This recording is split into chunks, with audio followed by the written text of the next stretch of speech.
Yeah, that was an accident. Alright, so I was saying, just the process of filming myself, just chilling or listening to music or just whatever, it just allows you to really see like the real me, to really see the me that no one really sees, or the me that only those who see me see, and just like for you to really see how I fidget, how I twitch, how I'm like jittery, how I'm like always moving, how I'm like so anxious, and the anxiety and the facial expressions and the stares and staring off and the thousand-yard stare, the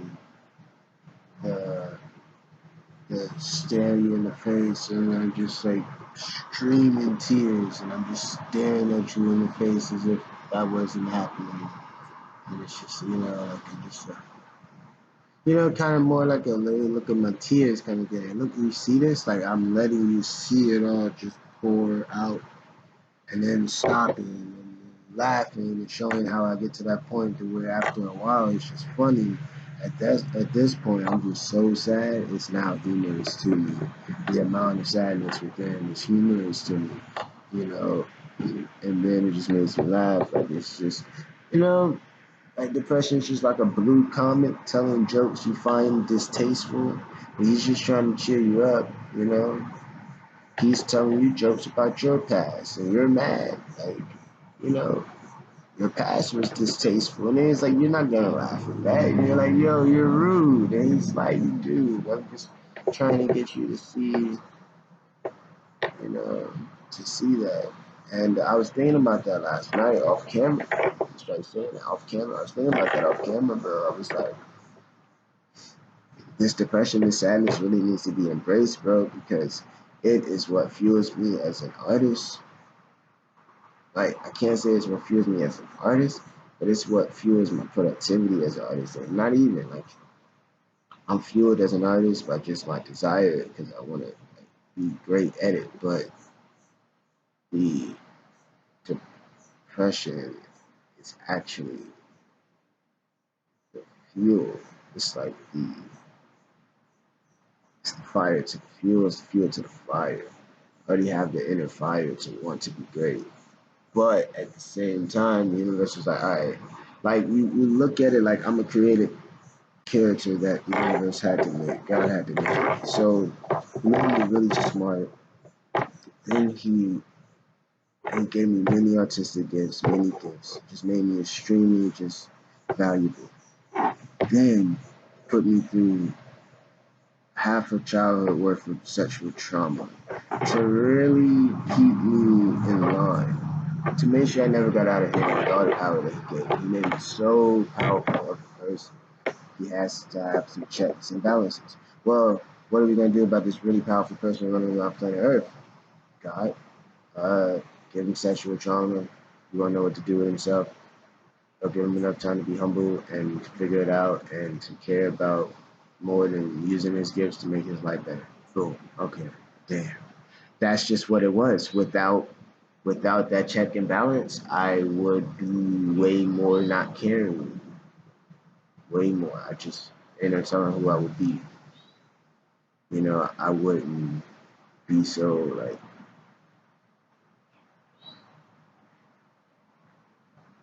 it's like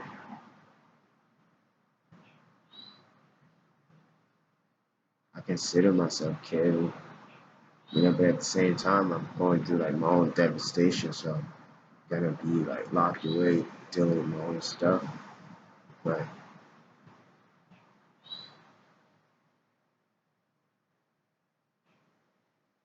you know what I'm saying? I don't think I don't care. It's like maybe I was closer to a nervous breakdown than you were, so what could I do? You know? Or maybe I need to help myself.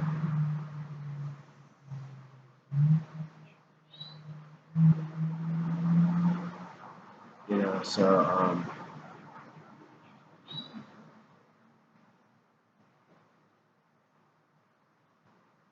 I'm just really starting to like admit to myself for real, like your mental health may have really been disturbed by what happened to you. Like what happened to you would be mentally disturbing to anybody. You had to get disturbed from that. It was a disruption, you know? And I'm just trying to delve deeper into it now and provide answers for myself and hopefully to be able to help others to see the lighter side of it. So in order to do that, I have to show you how dark it gets for you. But other than that, then the goal is to show you how I deal with it, how I'm learning to deal with it, because I'm just a person like you trying to learn how to deal with it. And then I have certain gifts, how you have certain gifts. So I use my certain gifts to just pour the emotion into it. I seek out those gifts as refuge. It literally holds me hostage all day. I'm held hostage by this depression. So the only thing I can do to bring peace is to sit down and record how I feel what I'm going through, write it down, write a song, some way of creative expression of how I'm feeling because I'm being terrorized by it nonstop. So when I'm not expressing how I feel, I'm feeling extremely punished by that because that was the whole reason why I feel I was born sitting here in the first place. So that makes perfect sense. So to someone else on the outside, even another artist, right, they'll be like, well, you don't have to feel that way. You could still be an artist when putting all this other stuff above your art. And I'm still an artist and I have family and kids and this and that and that and this and that, you know? And their list is just so long of all these other things they do well on top of multitasking the artist within, right? You know, but I'm more of the like psychotic artist where I literally gave my life to this. There is no list of any other thing that is important. You know what I'm saying? There is no multitasking. You are splitting up your focus. Multitasking on two things, you are applying 50% effort to two different projects. Good luck. You are chasing two rabbits. Real talk. I am chasing one rabbit. I'm chasing one rabbit.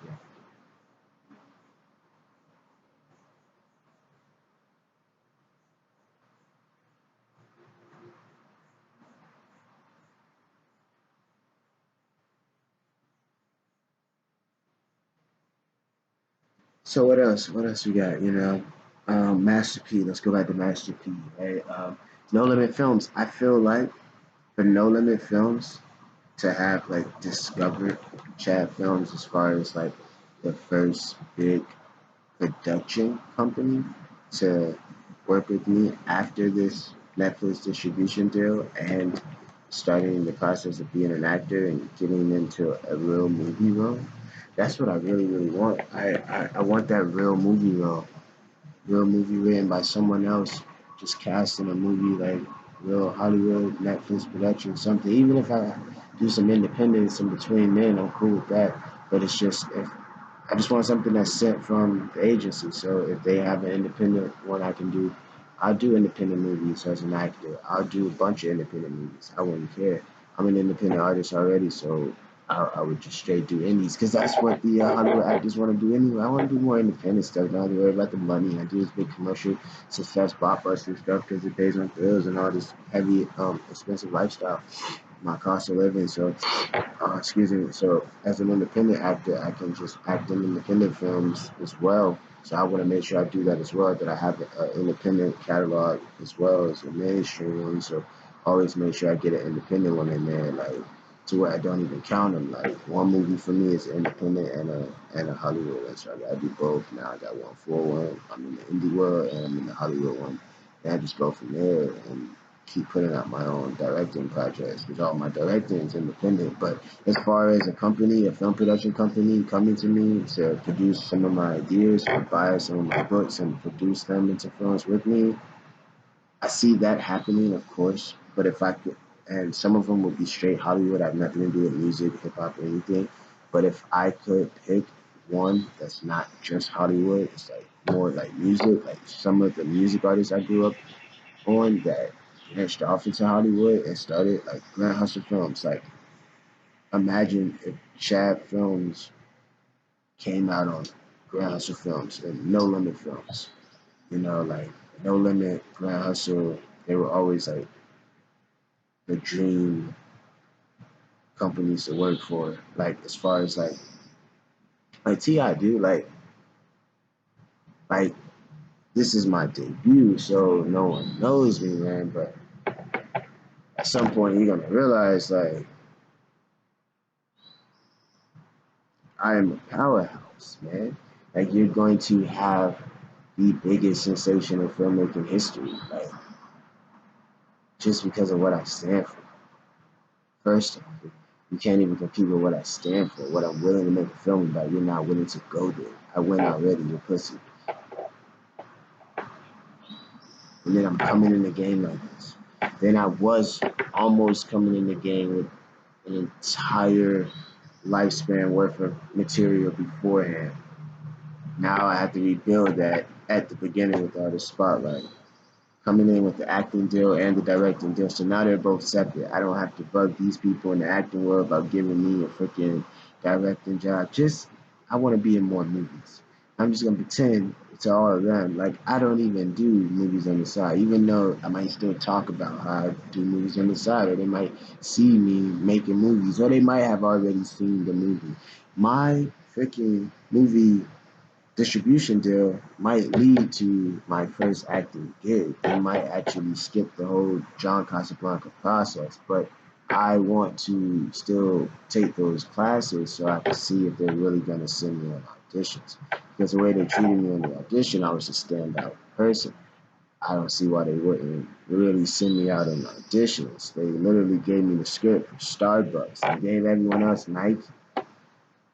They were putting an X on my back and telling each other that I'm the audition that's going to bring in the Starbucks. Man, this is Mr. Starbucks. I'm Mr. Starbucks. That's what they were trying to say. I'm the one that's going to bring in the major dollars. Chad's going to bring the Starbucks. That's what it was. The lady on the phone talked to all of them. She gave everybody Nike. She gave me Starbucks. She marked me to win. She let them know. So when they said, "What script do you have?" I say Starbucks. They're like, oh, listen up, Starbucks is up. Everybody gathered around and everybody's really waiting for Starbucks. And they're like, listen to everyone else and see if they do better than expected, having the same script. That one person that has a different script, that's who they're automatically paying attention to from the very beginning. Really like, okay, is he as good as, does he deserve the Starbucks script? Is he really going to be better than everyone else that did Nike? And then I did it, and then they shouted me out for it. And then I disappeared. So I was getting ready to move, and a lot of stuff was going on. And uh, then we got the distribution deal. So now with that, I have a chance to speak to the world and let them know my intentions. And I'm asking now, T.I., Grand Hustle Films, Master P, No Limit Films. Originally, I even wanted to do like Young Money Films, but Lil Wayne never did anything with that. And, we just, it is what it is. I sent a book to Lil Wayne when he was in prison, so I probably like never really reach out to him again. So that, you know what I'm saying? Like, you turned me down once. It's a straight Godfather shit. Never asked for a second favor. You know? Like, I never bought a Lil Wayne album again. Like, I just bought out I'm Not a Human Being. So I wrote him a whole book, sent it to him in prison. Like, I literally wrote a book. And the guards laughed at me. I called him. I was like, I sent Lil Wayne a book. Did he get it? They started laughing. He sent Lil Wayne a book. They started laughing. Who are you laughing at? The fact that I sent him a book, or the fact that I sent him a book? Right? Was it funny that someone sent him a book? to read, or is it funny that I made the book and sent it to her? Like, she just found that hilarious. I sent Lil Wayne a book, and his face was literally on the cover, and the Gremlins. Like it was a huge book, looked like a workbook. The guard told me that he got the book, so a shout out, you know, you know what I'm saying? Um, so now let's try Master P. I would always think maybe Lil Wayne was just waiting for me to get some buzz. Like maybe he never forgot my name. Cause the book, if he would have opened it and read it, he would not forget something. So it's just like, but him reading the book, he would know, like, I can't mess with this dude. Like, he reading the book, probably got scared as hell reading the book, bro.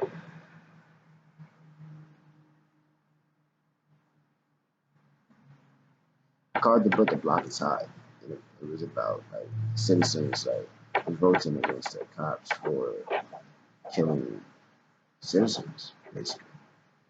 And this was written in 2010. I was 20 years old, 3 years before Trayvon Martin was murdered and Black Lives Matter started. So when I wrote the book, I could not understand why I was so angry and wrote that book, and could not understand. I was so ashamed of the book. Come to look back on it, it's an action movie classic. It's just a classic action movie, super duper classic movie, classic movie, just a classic movie written by 20-year-old Chad Combs. It's just so you couldn't get rid of that one. That was just pure raw, just very beginning, one of the first scripts I tried, and just you know. I did the block inside with 3Ks. Volume 1. They called it Moving Too Fast, which is a Tiger song from his Fan of the Fan mixtape with Chris Brown. This was the era, man. The very beginning of Chat Films, before I even was really calling myself Chat Films and had a camera, I was really filming. But in between those years, I had cameras sporadically and was able to film stuff, but didn't have a full one of my own. So, and a hard drive to save the data and really start up a collection. So that's my Lil Wayne story with that one. And after Black Lives Matter happened, 10 years later, we're looking at it like, wow, you damn near predicted Black Lives Matter. Like you were like now you get it. At the time you wrote it, because you were literally 3 years advanced. You were writing about something that would not be relevant until 3 years later, which means you could have sat on it for 2 years and then put it out and been right on time. You know what I'm saying? Like, and then they would have found out it was written 3 years ago. And then it was like, okay, you just dropped this now. You've been hatched this egg, man. You know? So that's when I realized, like, well, by that time, I had been realized that my writing takes about 3 to 5 years to actually be relevant and obvious. And my writing was more hidden knowledge, hidden kind of things. And I'd be like, what? No. Then 3 years later, you'd be like, you know what? You're actually right about that. Like, my whole history is full of things like that. Like, I was podcasting before I knew it was called podcasting. I used to write speeches, record the speeches on an audio recorder, and go to a studio and put a hip hop beat under it. Didn't know what to call that. This was back in 2008. We're talking when Weather came out by Twister, man. Bro, back when Twister came out and Michael Jackson had just died podcasting. I would think that would have been the very beginning of Joe Rogan. Somewhere around that time, Joe Rogan popped up and officially popped off podcasting. But I was fresh out of high school doing that. I graduated 2008 podcasting, bro, basically, man. And continuing it the whole time until I realized what podcasting was and how it was taking over. I had been on the audio thing, and man, I'm so ahead of my time, bro. I have ideas I could just tell you that's so ahead of now. And they'll happen later. And you'll be like, damn, Chad called this. So I'm a futurist, man. I am a futurist. So I'm naturally going to be in pain inside of this time frame because I'm a futurist, man. I'm literally like sent from the future. So I have a futurist mindset. I can see the trends that are going to be because the caliber of the soul is more connected to the future generations. Man, I was sent back here to usher in the future for my real generation. I don't feel connected here in this time frame. I'm not of this generation. I'm a very old soul. I'm from an older generation. And then it's like I'm from like a future soul. It just you sent me back here as an old soul, bro. Like I'm sent here to usher in for my real generation, the future, man. In the future, people are going to be like more like I am with certain things. I would be way more normal in the future. That's what I'm saying. Like, oh, you're not normal. I'm of the future. I can literally like see the future coming. See it. Never felt at place in this time. Always felt out of place in this time. But I was specifically sent here to take advantage of these tools at this time to get the message across. During this time period in human history was the best time period for me to be alive. To usher in what's coming. So everyone else here in my generation, they're like, I'm the oddball to them.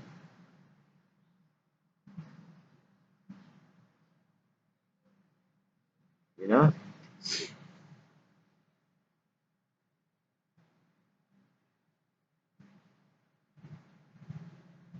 So everyone else is just following current trends, maybe past trends, and I'm following future trends. All the stuff that's normal now, I've been doing that stuff fresh out of high school, 2008. Binaural beats, sun gazing, sexual transmutation,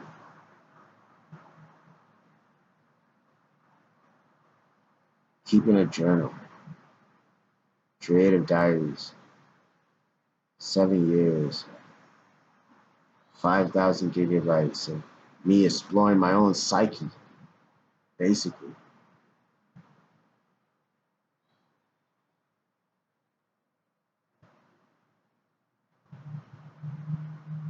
Like I've made more classics than anyone has ever made.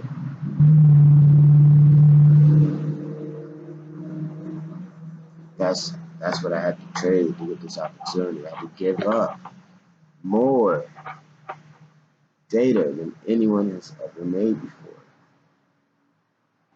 Had to that's how I earned the opportunity. I earned the opportunity by gaining a collection of 5,000 gigabytes, and I had to give up most of it to get the opportunity.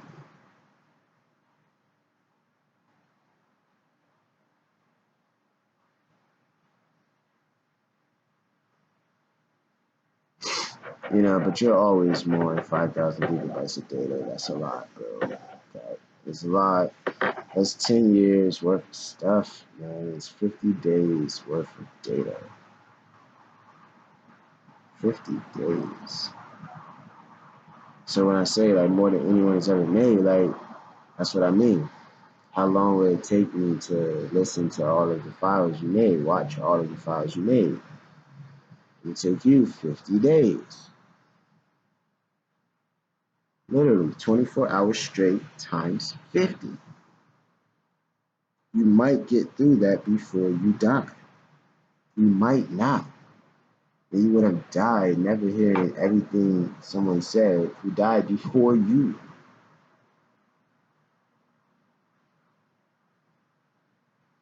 And then it's like if you lived that long and didn't listen to all of it, Did you make anything better in that time? It's gonna make the whole future look bad. Like, bro, do you know what this nigga Chad did? Like, you know what I'm saying? Your 100 gigabytes. You know how fast you would eat that shit up? You know what I'm saying? Your 100 gigabytes. You happy? Like, I get 100 gigabytes and it's sad. And like, you know, like, about to, I need another drive. Nah, I'm like, you know, it didn't take me long to do that. I was tapering myself off. I didn't have the full 2,000 gigabyte. Couldn't just go ham. But I'll have 100 gigabytes for a whole folder before I'm done with it. By the time we got 100 gigabytes, I'm like, all right, it's about done. We about good right here. We good.